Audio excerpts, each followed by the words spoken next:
Hello, नमस्कार. मी सरस्वती. स्वागत आहे तुमचं मी आणि माझे दैनंदिन जीवन या चॅनलवरती.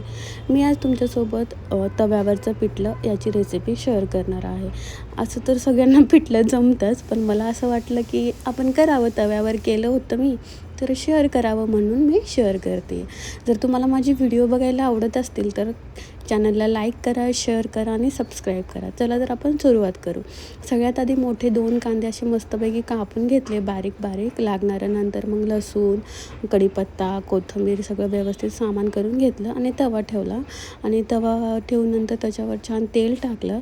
तेल टाकून मग मस्तपैकी गरम होईपर्यंत छान असं तेल गरम होऊ दिलं.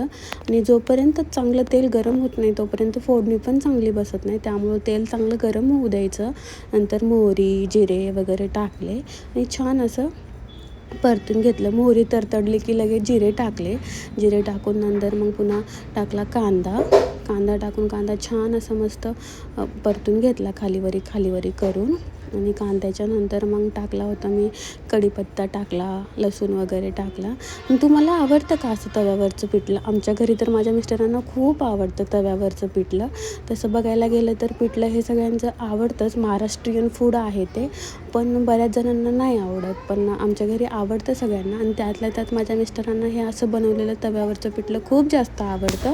आणि नंतर मग मी हळद, थोडेसे आपले मसाले, लाल तिखट वगैरे टाकलं आणि छान तेल येईपर्यंत परतून घेतलं.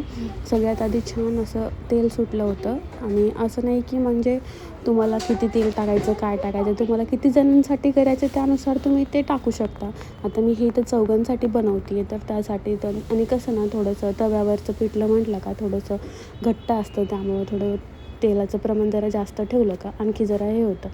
मग नंतर छान पाणी वगैरे टाकलं, फोडणी दिली. आणि फोडणीला छान वाफ आल्या उकळल्यावरती त्याच्यात मीठ वगैरे टाकून उकळी आले की त्यात पीठ टाकून हटवून घेतलं. आणि तुम्हाला जर जमत नसेल तर तुम्ही कढईमध्ये पण करू शकता, असं नाही की म्हणजे. पण जरा तव्यावरची चव काही ते थोडी वेगळीच लागते. मग पीठ टाकून छान असं मिक्स करून हलवून घेतलं. तुम्हाला हटता येते का नाही ते तर मला नाही माहिती. जसं जमन तसं हळूहळू घाई नाही करायची, थोडं हळूहळू हटून घ्यायचं. मग मस्तपैकी हटून घेतलं.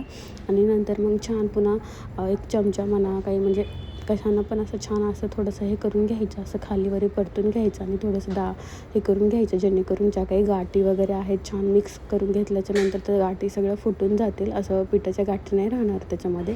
आणि नंतर मग छान असं पिठल्याला थोडा वेळ झाकून ठेवायचं. झाकून थोडी वाफ काढून घ्यायची.